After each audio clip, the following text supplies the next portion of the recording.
Solve कर लिए। जब मन ना लगे एक बार देख ली, है ना, क्या होना चाहिए।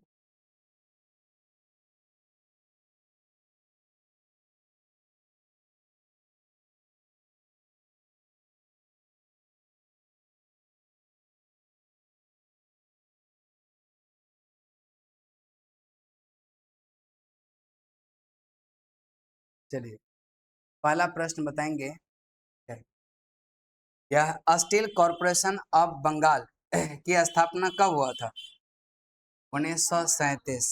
1937। आगे बताएंगे कहाँ हुआ था? बर्नपुर बंगाल। बर्नपुर बंगाल। इसे भारतीय लौह इस्पात कंपनी में कब मिला दिया? 1953। 1953। बताएंगे क्रय के देश में पहला लौह इस्पात कारखाना कब स्थापित किया गया? 1874। लेकिन यह सफल नहीं हुआ। और कहते हैं किस नाम से किया गया था? Bengal iron works. और यह कहाँ पर किया गया था? बराकर नदी के किनारे कुल्टी नामक स्थान जो आसनसोल के पास है।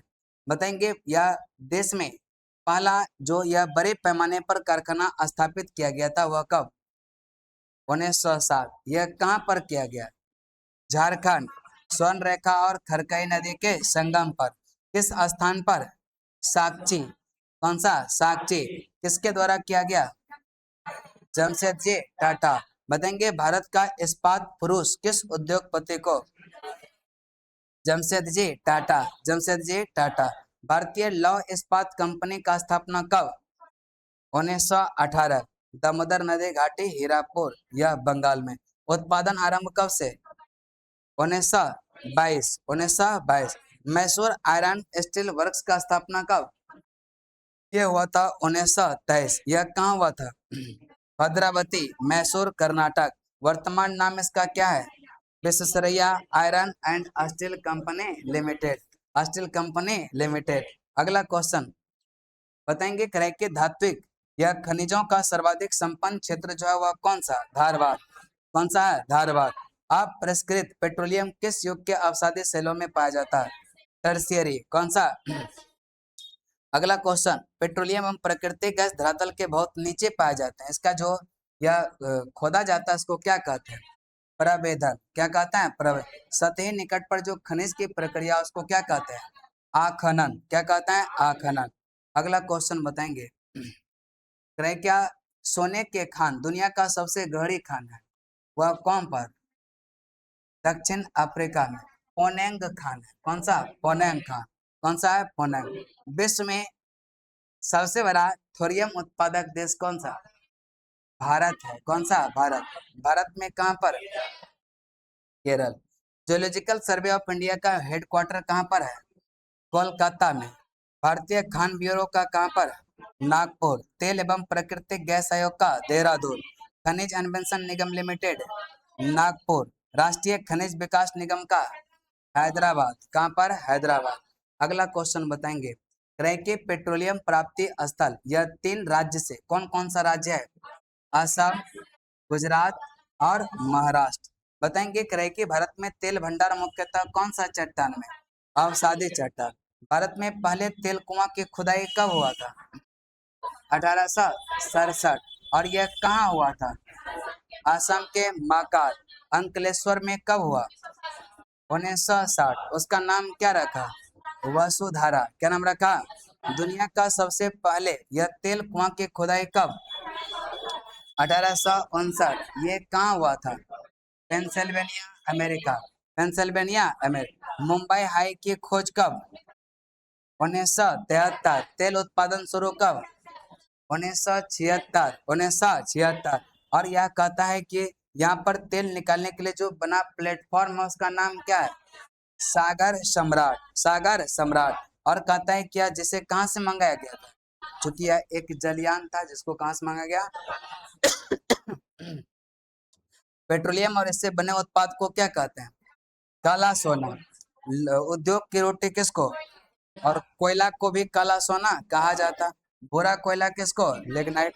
सबसे उत्तम कोटि का कोयला और सबसे निम्न कोटि का यह कौन सा है? पेट कोयला। अगला क्वेश्चन बताएंगे उष्णकटिबंधीय जो शुष्क पर्णपाती वन होता है वहां वर्षा कितना 70 से 100, 70 से 100। अगला कहता है कि तेंदु, पलाश, अमलतास, बेर, खैर, अक्सर बोर्ड, ये सब किस यह क्षेत्र का वन है? उष्णकटिबंधीय शुष्क पर्णपाती, उष्णकटिबंधीय शुष्क पर्ण। अंग्रेजों ने गढ़वाल एवं कुमायूं में पाए जाने वाला ओक के स्थान पर कौन सा पेड़ लगाया? चीड़ का। और चीड़ का, सखुआ का, यह हम कहेंगे रेल के पटरी बनाने में भी काम आता है। अगला क्वेश्चन बताएंगे करें कि जो उष्णकटिबंधीय सदाहरित वन होता वहां पर वर्षा कितना 2 सेंटीमीटर से अधिक। औसत तापमान कितना?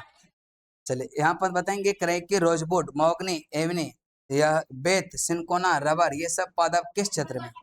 उष्णकटिबंधीय सदाहरित। उष्णकटिबंधीय आर्द्र पर्णपाती में वर्षा कितना 100 से 200, 100 से 200, 100 से 200। अगला क्वेश्चन बताएंगे टिहरी पनबिजली कॉम्प्लेक्स यह किस नदी के संगम पर? भागीरथी और भिलंगाना, भागीरथी और भिलंगाना। इंदिरा गांधी नहर किस नदी से निकाला जाता है? सतलज। कैसे? सतलज। फिर हम कह सकते हैं कि थोड़ा सा पीछे चलते हैं, जहां निकल गया वहीं पूछ लेते हैं। बताएंगे चौरस सतह वाले अनप्रवाहित द्रोणी वाले अल्पकालिक झील को क्या कहते हैं? पलाया।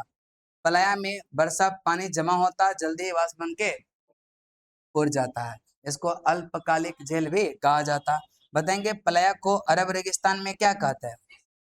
हवारी तथा ममलहा। सहारा में सेट, सहारा में सेट। थार मरुस्थल के यह पूर्वी सिरे पर खारे पानी का 2 झील है, कौन कौन सा? सांबर और डिडवाना, सांबर और डिडवाना। सांबर उदाहरण है किसका?